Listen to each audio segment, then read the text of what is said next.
يا أيها الذين آمنوا أطيعوا الله وأطيعوا الرسول ولا تبطلوا أعمالكم.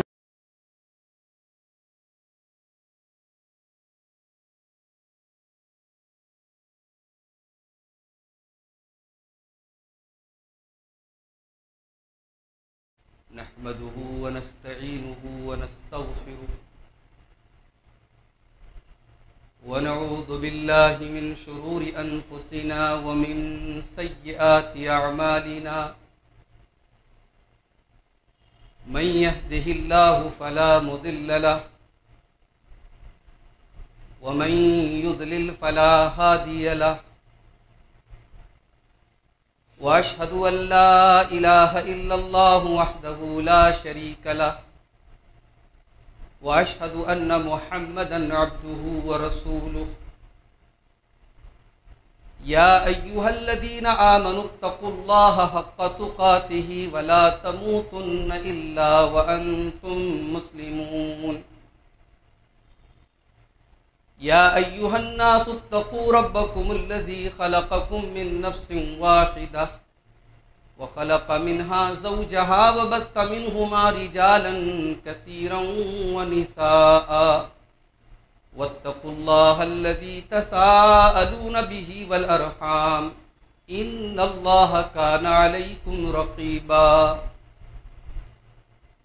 يا أيها الذين آمنوا اتقوا الله وقولوا قولا سديدا يصلح لكم أعمالكم ويغفر لكم ذنوبكم ومن يطع الله ورسوله فقد فاز فوزا عظيما. أما بعد فإن خير الحديث كتاب الله وخير الهدي هدي محمد صلى الله عليه وسلم وشر الأمور محدثاتها وكل محدثة بدعة وكل بدعة ضلالة وكل ضلالة في النار. أعوذ بالله من الشيطان الرجيم. بسم الله الرحمن الرحيم. يا أيها الذين آمنوا لا تلهكم أموالكم ولا أولادكم عن ذكر الله ومن يفعل ذلك فأولئك هم الخاسرون. وأنفقوا مما رزقناكم من قبل أن يأتي أحدكم الموت فيقول رب لولا أخرتني إلى أجل قريب فأصدق وأكن من الصالحين ولن يؤخر الله نفسا إذا جاء أجلها واللہ خبیر بما تعملون. محترم حاضرین جمعہ، اسلامی بھائیوں اور بہنوں، نوجوان ساتھیوں، پیارے بچوں، خطبہ مسنونہ کے بعد قرآن حکیم کے 28ویں پارے سے سورہ منافقون کی 3 آیتیں آپ کے سامنے پڑھی. ان 3 آیتوں میں اللہ تبارک و تعالی نے ایمان والوں کو ایک حکم دیا ہے. قرآن مجید میں جہاں جہاں یا ایھا الذین آمنو کہہ کر کے کوئی بات کہی گئی ہے، اس پر ہمارے اور آپ کے کان کھڑے ہو جانے چاہیے. یوں تو قرآن کا ہر حکم اہل ایمان کی، لیکن یا ایھا الذین آمنو جب کہہ دیا جائے تو اس کا مطلب کہ آپ اور کیئرفل ہو جائیں اور توجہ کے ساتھ سنیں، کیونکہ یہ خاص ہر اس انسان کے لیے ہے جو لا الہ الا اللہ اور محمد رسول اللہ کا کلمہ پڑھتا ہے، جو اسلام کو مانتا ہے، جو مسلمان اپنے آپ کو مانتا ہے. تو آئیے پہلے ان تینوں آیتوں کا ترجمہ دیکھتے ہیں، پھر بات کو آگے بڑھاتے ہیں. اللہ نے فرمایا یا ایھا الذین آمنوا لا تلہکم اموالکم ولا اولادکم عن ذکر اللہ. اے ایمان والو تمہارے مال اور تمہارے اولاد تمہیں اللہ کے ذکر سے غافل نہ کر دیں۔ دو چیزوں کا ذکر کیا اللہ نے، مال اور اولاد۔ بڑی عظیم نعمت ہے دنیا کی یہ دونوں چیزیں۔ مال کے بغیر بھی زندگی کا گزارا نہیں، اور اولاد کے بغیر بھی دنیا میں رونق نہیں۔ یہ دو عظیم نعمتیں ہیں اس دنیا میں اللہ تعالیٰ، اور اسی لیے سورہ کہف میں اللہ تعالیٰ نے مال و اولاد کو دنیا کی زندگی کی زینت قرار دیا ہے، اٹریکشن ہے، دنیا کی زندگی میں رنگ ہے مال اور اولاد سے۔ المال والبنون زینت الحیات الدنیا والباقیات الصالحات خیر عند ربک ثوابا وخیر املا۔ اللہ نے فرمایا کہ مال اور اولاد دنیا کی زندگی کی زینت ہیں، اٹریکشن ہے۔ دنیا سے اگر مال چلا جائے، اولاد ختم ہو جائے، دنیا بے نور ہو جائے گی، بے رنگ ہو جائے گی۔ مال بھی ضرورت ہے، اولاد بھی سہارا ہے، مگر یہاں سورہ منافقون کی آیت میں اللہ کہہ رہا ہے لا تلہکم اموالکم ولا اولادکم عن ذکر اللہ۔ مال بہت اہم چیز ہے، اولاد کی محبت نیچرل ہے، مگر ایک چیز ایسی ہے جو مال سے بھی اوپر ہونی چاہیے، اولاد سے بھی اہم ہونی چاہیے، اور وہ چیز ہے اللہ تعالیٰ کا ذکر اور اللہ کی یاد۔ اے ایمان والو، کہیں تمہارا مال تمہیں اللہ کے ذکر سے غافل نہ کر دے، کہیں تمہاری اولاد تمہیں اللہ کے ذکر سے غافل نہ کر دے۔ مال کے چکر میں یا اولاد کے چکر میں اگر تم اللہ کو بھول جاتے ہو تو یہ بہت گھاٹے کا سودا ہے۔ یہ مال تمہارے لیے بہت نقصان دہ ثابت ہو سکتا ہے، اور یہ اولاد بھی تمہارے لیے بہت نقصان دہ ثابت ہو سکتا ہے۔ اسی لیے سورہ نور میں اللہ تعالیٰ نے ایمان والوں کی ایک نشانی یہ بتائی، رجال لا تلہیہم تجارت ولا بیع عن ذکر اللہ۔ میرے ایمان والے بندے وہ ہیں، حقیقت میں مرد وہ ہیں، لا تلہیہم تجارت، جن کو دنیا کی کوئی تجارت اللہ کے ذکر سے غافل نہیں کرتی، ولا بیع عن ذکر اللہ، دنیا کا کوئی کاروبار اور ٹرانزیکشن ان کو اللہ کے ذکر سے غافل نہیں کرتا۔ ہم نے سلف کے واقعات میں یہ واقعات پڑھے ہیں کہ ان کی دکانیں بند ہو جاتی تھی، ہتھوڑا چلانے والے کا ہتھوڑا اسٹاپ ہو جاتا تھا حی علی الصلاۃ کی آواز۔ یہ اسلاف تھے، یہ ان کی نمازوں کا اہتمام تھا۔ کیا ہم ان سے بڑے کاروباری ہو گئے؟ ان سے بڑے ہم تاجر اور بزنس مین ہو گئے کہ آج ہماری دکانیں، ہمارے تمام کاروبار اور تمام چیزیں نماز سے امپورٹنٹ ہو گئی؟ نہیں۔ لا تلہکم اموالکم ولا اولادکم عن ذکر اللہ، اے ایمان والو تمہارا مال اور تمہاری اولاد تمہیں اللہ کے ذکر سے غافل نہ کرے۔ وَمَن يَفْعَلْ ذَلِكَ فَأُولَٰئِكَ هُمُ الْخَاسِرُونَ، اور جو ایسا کرے گا، جو مال کو اللہ کے ذکر پر مقدم کرے گا، جو اولاد کے چکر میں اللہ تعالیٰ کو بھول جائے گا، وہ بہت بڑا خسارہ اٹھانے والا، بہت بڑا نقصان اٹھانے والا ہے۔ اس کے بعد اللہ تعالیٰ نے ہمیں اور آپ کو ڈرایا ہے، وَأَنفِقُوا مِمَّا رَزَقْنَاكُم مِّن قَبْلِ أَن يَأْتِيَ أَحَدَكُمُ الْمَوْتُ، اور اے ایمان والو ہم نے تم کو جو روزی دی ہے اس میں سے تم اللہ کی راہ میں خرچ کیا کرو، صدقہ کیا کرو، خیرات کیا کرو، اللہ کی راہ میں دیا کرو، اس کے پہلے کہ تمہارے پاس موت آ جائے۔ موت آ جائے، اور جب موت کا وقت قریب آ جائے وَيَقُولُ، تو انسان یہ کہے رب لولا اخرتنی الی اجل قریب، کہ اے میرے پروردگار تو تھوڑی سی مہلت مجھے اور دے دے، فاصدق واکن من الصالحین، اب تک جتنی کمی تھی سب کی پورتی کر دوں گا، سب کی تلافی کر دوں گا، اتنا صدقہ خیرات کروں گا کہ میں نیک لوگوں میں شامل ہو جاؤں گا، اے اللہ بس تھوڑی سی مہلت اور دے دے۔ اللہ فرماتا ہے وَلَن يُؤَخِّرَ اللَّهُ نَفْسًا إِذَا جَاءَ أَجَلُهَا، جب انسان کی موت کا ٹائم آ جائے تو کسی کو کوئی مہلت ملنے والی نہیں، کسی نبی کو مہلت نہیں ملی، کسی ولی کو مہلت نہیں ملی۔ موت اپنے ٹائم پر، جس وقت اللہ نے آپ کا موت کا وقت لکھا ہے، دنیا کی کوئی طاقت آپ کو روک نہیں سکتی۔ یہی موت تو ہے جو انسان کی بے بسی کو ظاہر کرتی ہے، اور اسی لیے اللہ تعالیٰ نے سورہ لقمان کی آخری آیت میں 5 چیزوں کے بارے میں فرمایا کہ 5 چیزوں کا علم صرف مجھے ہے۔ اس میں ایک چیز یہ ہے وَمَا تَدْرِي نَفْسٌ بِأَيِّ أَرْضٍ تَمُوتُ، کوئی نہیں جانتا کہ وہ کہاں مرے، کب مرے گا، چھوڑ دو۔ بھائی عام طور سے تو یہی ہوتا ہے نا کہ ہم بنارس کے ہیں، جین پورہ کی، تو ہماری موت جین پورہ میں ہوگی۔ اللہ نے کہا اس کی بھی گارنٹی نہیں، وما تدری نفس بأی ارض تموت، کوئی نہیں جانتا کہ وہ کہاں مرے گا، اس کا علم صرف اللہ تعالیٰ۔ اللہ کے رسول صحیح حدیث میں فرماتے ہیں کہ موت جہاں لکھی ہوتی ہے، انسان چاہے یا نہ چاہے اسباب ایسے پیدا ہو جاتے، حالات ایسے پیدا ہو جاتے کہ اس سرزمین پر وہ چلا جاتا ہے۔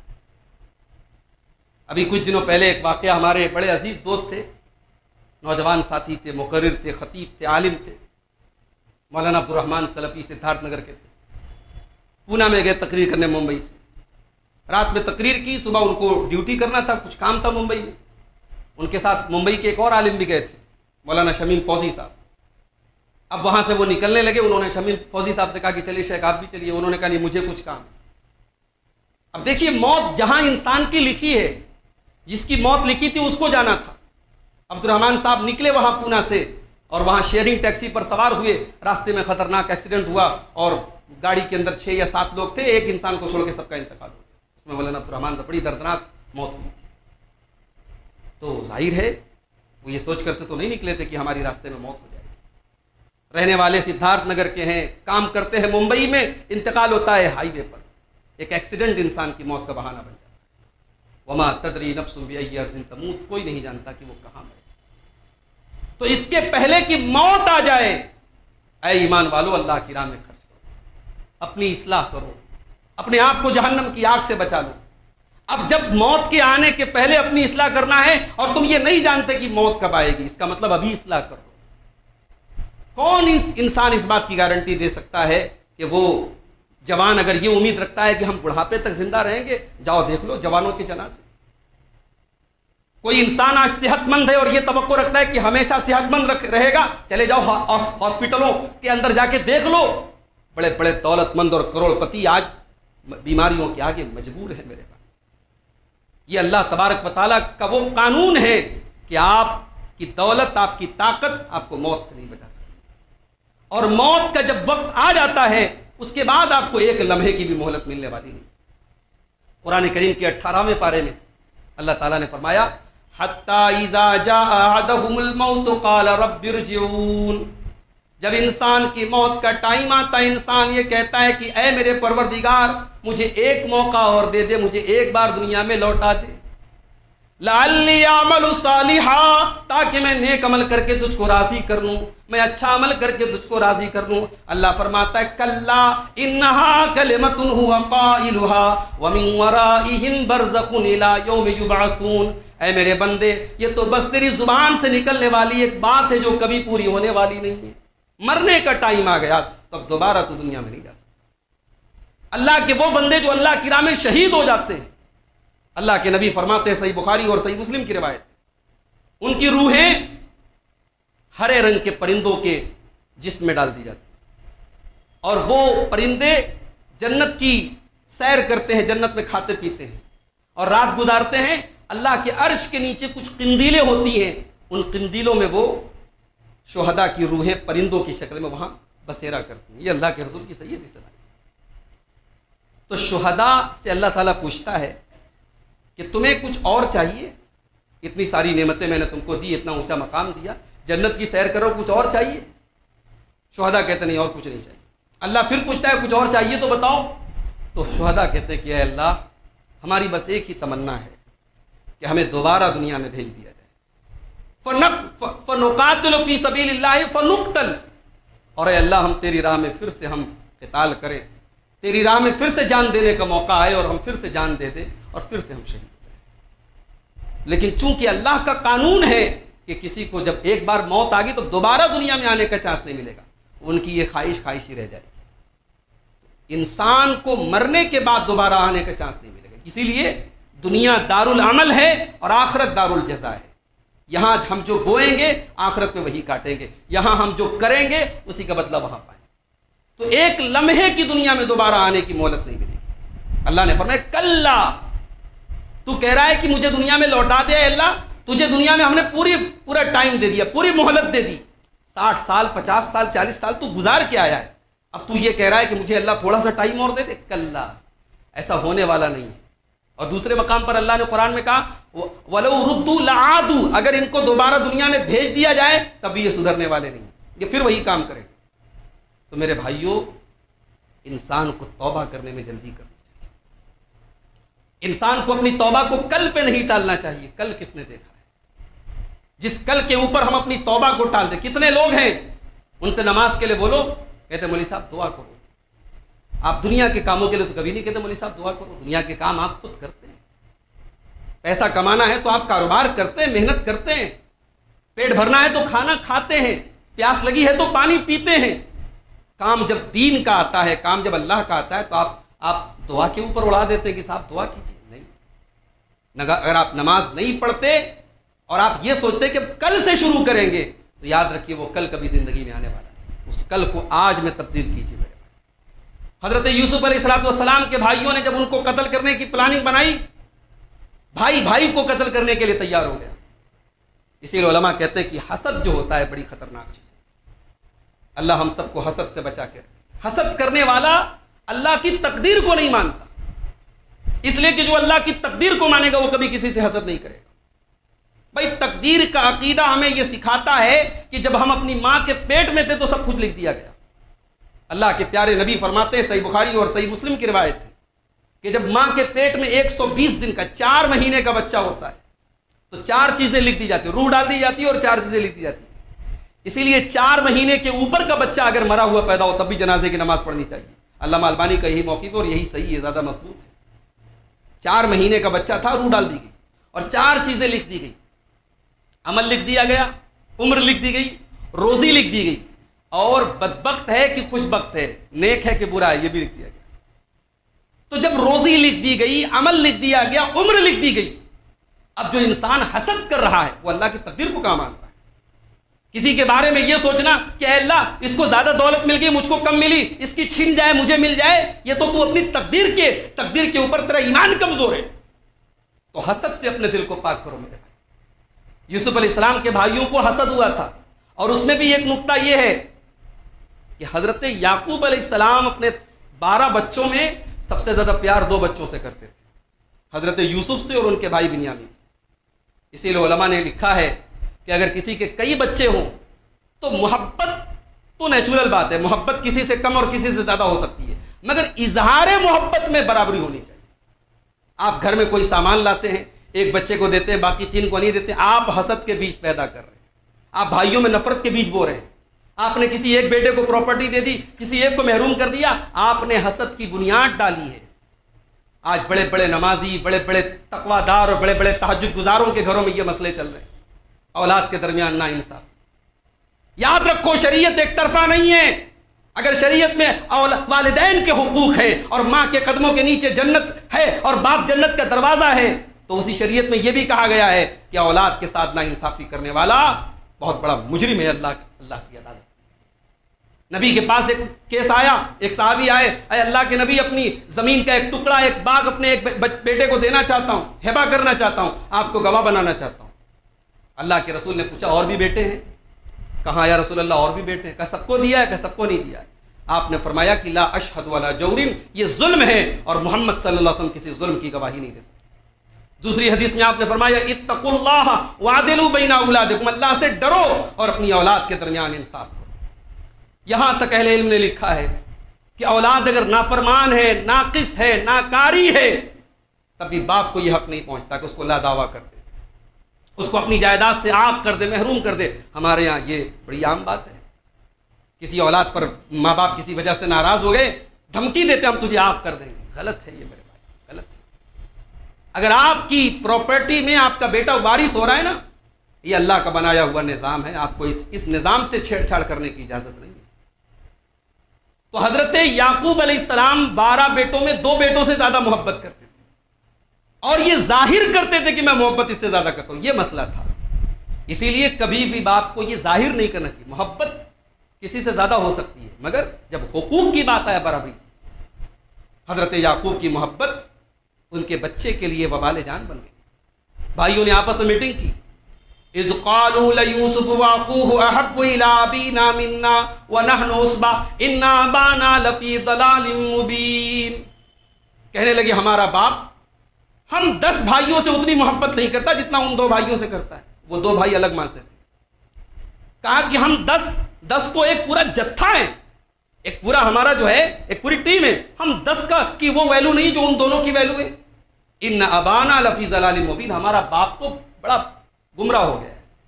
ہائے ہائے، پیغمبر تھے حضرت یعقوب، ایک تو باپ تھے اوپر سے پیغمبر تھے، مگر شیطان جب انسان کا دماغ ڈائیورٹ کر دیتا ہے کیسے کیسے جملے انسان ادا کرتا ہے.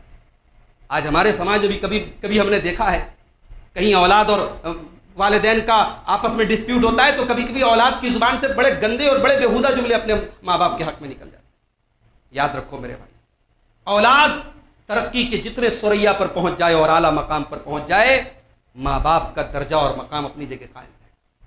میں کہتا ہوں ماں باپ اگر غلط بھی ہیں، ماں باپ آپ کے ساتھ ناانصافی بھی کرے، تب بھی آپ کو یہ حق نہیں پہنچتا کہ آپ ان کی شان میں بدتمیزی کریں. ماں ماں رہے گی، باپ باپ رہے گا. ماں غلطیوں کے باوجود ماں رہے گی، باپ اپنی غلطیوں کے باوجود باپ رہے گا. دنیا کا سب سے بڑا پاپ اگر کوئی ہے تو شرک ہے. اللہ نے شرک کے باوجود ماں باپ کا احترام کرنے کو حکم دیا. فرمایا وَإِن جَاهَدَاكَ عَلَىٰ أَن تُشْرِكَ بِي مَا لَيْسَ لَكَ بِهِ عِلْمٌ فَلَا تُطِعْهُمَا، اگر تیرے والدین تجھے شرک کرنے کی تعلیم دے ان کی وہ بات مت مان، لیکن دنیا میں ان کے ساتھ بھلائی اور اچھا سلوک وہ تمہیں کرتے رہنا ہے، اس میں کوئی مسئلہ نہیں ہے. تو حضرت یعقوب علیہ السلام نے اپنے 2 بیٹوں سے زیادہ پیار کیا، باقی 10 بیٹوں کو یہ بھاری گزرا. انہوں نے کہا ہمارا باپ گمراہ ہو گیا ہے، بھٹک گیا ہے، سٹھیا گیا ہے، اقتلوا یوسف، قتل کر دو یوسف. ہائے ہائے، بھائی بھائی کو قتل کرنے کے لیے تیار ہو رہا ہے حسد کی بنیاد. آج اس سماج کی خاندانی دشمنی اور نفرت کے پیچھے اگر آپ سبب تلاشیں گے نا تو کہیں نہ کہیں حسد ملے گا، کہیں نہ کہیں انانیت ملے گی. 2 چیزیں خاندانی جھگڑوں میں 2 چیزیں بڑی اہم ہوتی ہیں، ایک حسد، ایک انانیت. میں ہوں، میں ہوں، اس کی کیا حیثیت ہے میرے سامنے؟ یہ جو میں والا جملہ ہے نا، یہ دنیا میں سب سے پہلے ابلیس نے کہا تھا. ابلیس نے کہا تھا انا خیر منہ، میں آدم سے بہتر ہوں. خلقتنی من نار وخلقتہ من طین، تو نے آدم کو مٹی سے پیدا کیا، مجھے آگ سے پیدا کیا. اے اللہ میں آدم کو سجدہ نہیں کر سکتا. تو دنیا میں سب سے پہلے میں کہنے والا ابلیس تھا. اس کے بعد میں کہنے والا قارون تھا جس نے اپنی دولت کے بارے میں کہا تھا انما اوتیتہ علی علم، یہ دولت مجھے ملی ہے، میرے علم سے ملی ہے، میرے ٹیلنٹ سے ملی ہے، میرے باپ نے ترکے میں نہیں چھوڑی ہے، کسی نے بھیک میں نہیں دی ہے، میں نے کمائی ہے، دولت مجھے ملی ہے، یہ میرا ٹیلنٹ ہے. اور تیسرا انسان جس نے میں کا نعرہ لگایا تھا فرعون تھا. اس نے کہا تھا انا ربکم الاعلی، میں رب ہوں تمہارا. دنیا میں جتنے میں کہنے والے تو ڈوب گئے، مر گئے، ہلاک ہو گئے، برباد ہو گئے. اس لیے میں کا نعرہ مت لگاؤ میرے بھائی، جس کو ہندی میں کہتے ہیں اہنکار، میں کچھ ہوں. اللہ کو اہنکار پسند نہیں. تو کائے کا کوچ ہے بھائی، مٹی سے پیدا ہوا ہے، حقیر پانی کے قطرے سے پیدا ہوا ہے. تیری اوقات کیا ہے؟ مٹی سے پیدا ہوا ہے، ایک دن مٹی میں جائے گا. نہ تیرا خوبصورت جسم باقی رہے گا، نہ تیری زمین و جائیداد تیرے ساتھ جائے گی، نہ تیرے بچے تیرے ساتھ جائیں گے. کس بات کا غرور ہے، کس بات کی اکڑ ہے؟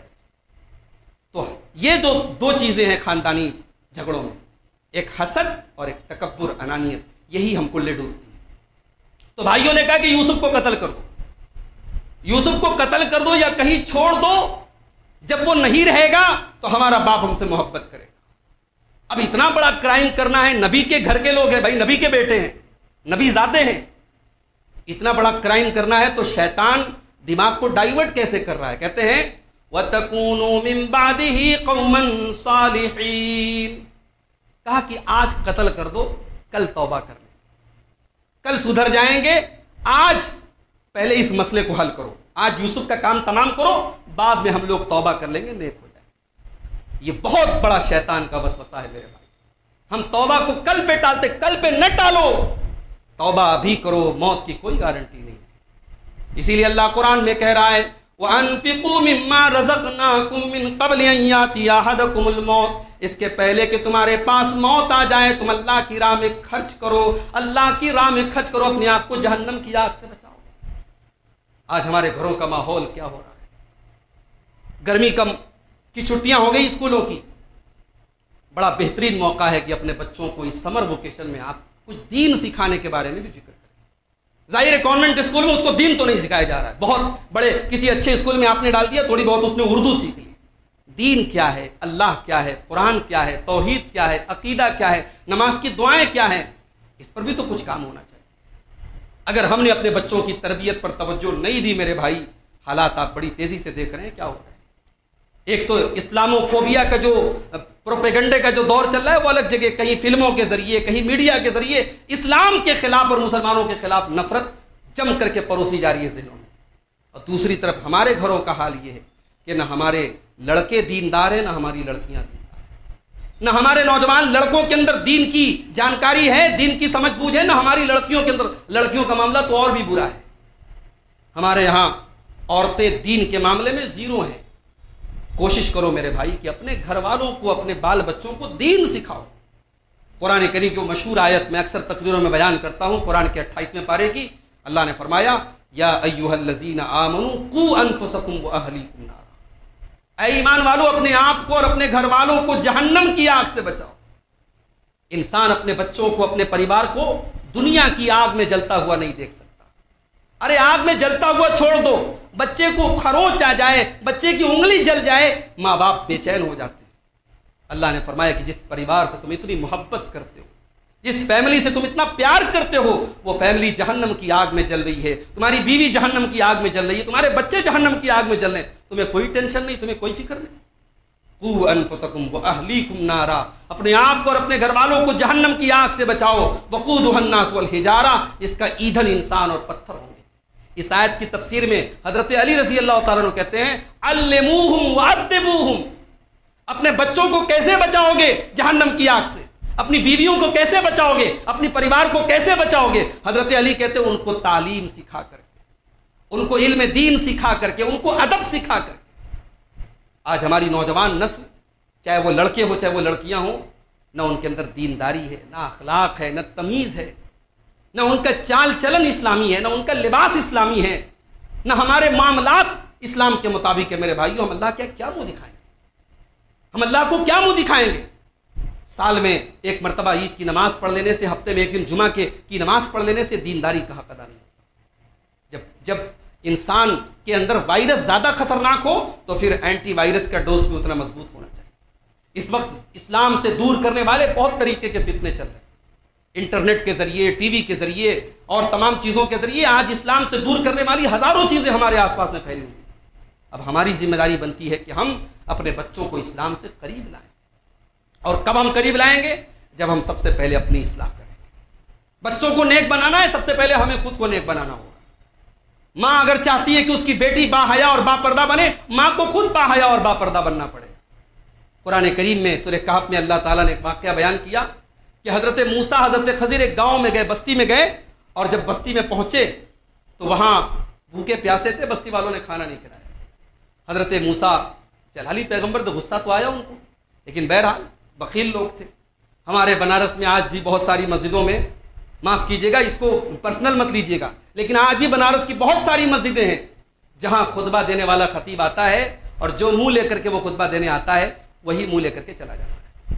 ہماری قوم اتنی بڑی بے غیرت ہے کہ وہ خطیب جو ہفتے بھر تیاری کر کے، محنت کر کے، جاڑا گرمی برسات کی صعوبتیں اٹھا کر کے ہماری مسجدوں میں آ کر کے خطبہ دیتا ہے، اس کو ایک گلاس پانی کوئی پوچھنے والا نہیں۔ بنارس کی بہت ساری مسجدوں میں یہ حال ہے، اور بعض ایسی مسجدیں میں نام نہیں لوں گا، بڑے بڑے نام، بڑے اور درشن بڑے چھوٹے، بڑے عالی شان اور بڑے پیسے والے لوگ وہاں آس پاس میں رہتے ہیں، وہاں خطیب کو کوئی ایک وقت کا کھانا کھلانے والا نہیں، چلو بھائی خطیب آیا اس کو کھانا کھلا۔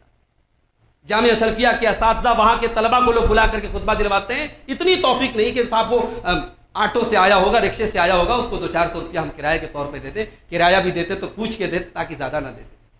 یہ ہماری علماء کی عزت اور ہماری قدردانی ہے، اللہ ہم سب کو معاف فرمائے۔ میرے بھائیوں، دین کے معاملے میں تھوڑے حساس بنے، تھوڑا دین کے معاملے میں اپنا دل ہم بڑا کریں، اپنے اولاد کے اندر آپ علماء کی محبت پیدا کریں، علم دین کی محبت پیدا کریں۔ اللہ نے نوازا ہے، جیسے آپ اپنے بچوں پر خرچ کرتے ہیں، اپنے گھر بار پر خرچ کرتے ہیں، اپنے شوق پر خرچ کرتے ہیں، دین پر بھی خرچ کیجیے، یہ بھی آپ کی اور ہماری ذمہ داری ہے۔ اللہ نے فرمایا وَأَنفِقُوا مِمَّا رَزَقْنَاكُم مِّن قَبْلِ أَن يَأْتِيَ أَحَدَكُمُ الْمَوْتُ، اس کے پہلے کہ موت آئے اللہ کی راہ میں خرچ کیا۔ قیامت کا دن ہوگا، اللہ کے نبی فرماتے ہیں کہ انسان اپنے رب سے بات کرے گا، آمنے سامنے اللہ بندے سے بات کرے گا، کوئی ٹرانسلیٹر بیچ میں نہیں ہوگا۔ انسان اپنے داہنے طرف دیکھے گا، اسے اپنے اعمال نظر آئیں گے، بائیں طرف دیکھے گا اپنے اعمال نظر آئیں گے، سامنے دیکھے گا جہنم کی آگ نظر آئے گی۔ اللہ کے نبی آگے فرماتے فَاتَّقُوا النَّارَ، اے میری امت کے لوگوں جہنم کی آگ سے بچو ولو بشق تمرہ، اللہ کی راہ میں ایک کھجور دے کر کے بھی بچ سکتے ہو تو بچو۔ تو حضرت موسیٰ کا واقعہ میں بیان کر رہا تھا، ان لوگوں نے کھانا تک نہیں پوچھا، غصہ آیا، ایک دیوار کے سہارے دونوں بیٹھ گئے۔ اب دیوار گرنے والی تھی، حضرت موسیٰ کو تو پہلے ہی غصہ آیا تھا کہ ان لوگوں نے کھانا تک نہیں پوچھا ہے، حضرت موسیٰ نے توجہ نہیں دی۔ حضرت خضر کھڑے ہوئے اور دیوار جو گرنے والی تھی اس کو سیدھا کر دیا۔ اب حضرت موسیٰ جنہوں نے طے کیا تھا کہ حضرت خضر کی کسی بات پر اعتراض نہیں کریں گے، انہوں نے اعتراض کر دیا، انہوں نے کہا کہ لو شئت لاتخذت علیہ اجرا، آپ کو اس کی اجرت لے لینی چاہیے تھی۔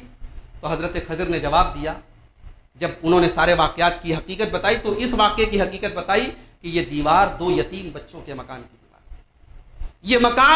تھی، یہ دیوار دو یتیم بچوں کے مکان کی تھی، اور ان کا باپ ایک نیک انسان تھا، اس لیے اللہ نے مجھے حکم دیا کہ میں دیوار کو گرنے نہ دوں، کیونکہ دیوار کے نیچے خزانہ چھپا تھا، اگر دیوار گر جاتی خزانہ سامنے آ جاتا اور گاؤں والے بخیل اور کنجوس تھے، بچوں کا خزانہ لوٹ لیتے۔ تو باپ نیک تھا، نیک باپ کی اولاد کے خزانے کو اللہ نے لوٹنے نہیں دیا، اللہ نے مجھے حکم دیا کہ میں ان کے خزانے کی حفاظت کروں۔ اس آیت کریمہ پر علامہ ابن کثیر تفسیر ابن کثیر میں لکھتے ہیں، حفظا بصلاح ابیہما، ان دونوں بچوں کے خزانے کی حفاظت اگر ہوئی ہے ان کے باپ کی نیکی کی وجہ سے، ان بچوں کی کسی نیکی کا ذکر نہیں ہے، ان کی نماز کا ذکر نہیں ہے، ان کی کسی تقوی طہارت کا ذکر نہیں ہے، ان کے باپ کی نیکی کا ذکر ہے۔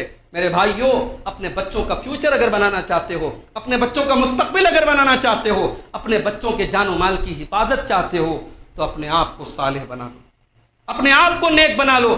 آپ کی نیکی آپ کے بچوں کی حفاظت کا ذریعہ بنے گی، آپ کے بچوں کو ایک بہترین مستقبل دے گی، اور تاریخ گواہ ہے جب ماں باپ نیک رہے ہیں تو بچے بھی اپنے ماں باپ کے نقش قدم پہ چلے ہیں۔ تو اولاد کی تربیت کے تعلق سے یہ بڑا اہم پوائنٹ ہے کہ پہلے ہم اور آپ اپنی اصلاح کریں، اس کے بعد اپنی فیملی پر ہم سب توجہ دیں۔ اللہ سے دعا ہے رب العالمین ہمیں اپنے آپ کو اور اپنے گھر والوں کو جہنم کی آگ سے بچانے کی توفیق عطا فرمائے۔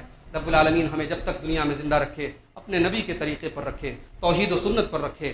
جو ہم میں بیمار ہیں اللہ ان کو شفائے کامل عاجل عطا فرمائے، جو روزی روٹی سے پریشان ہیں اللہ ان کے کاروبار میں برکت نصیب فرمائے، جو کسی قسم کے مسئلے مسائل میں ذہنی اور جسمانی تکلیف میں ہیں اللہ سب کی تکلیفوں کو دور فرما دے۔ اللہ ہمارے نوجوانوں کو، ہماری ماؤں بہنوں کو، اس وقت ارتداد کا فتنہ بڑی تیزی سے چل رہا ہے، اللہ اس فتنے سے بھی ہم سب کو بچائے۔ اللہ ہماری نوجوان نسل کو اللہ بے حیائی اور بدکاری سے بچائے۔ رب العالمین جو ہم میں سے نماز سے دور ہیں اللہ ان کو نمازی بنا دے، جو دین سے دور ہیں ان کو دیندار بنا دے، جب تک دنیا میں زندہ رکھے اسلام پر زندہ رکھے، اور ہم سب کا خاتمہ ایمان پر ہو۔ آمین۔ وآخر دعوانا الحمدللہ۔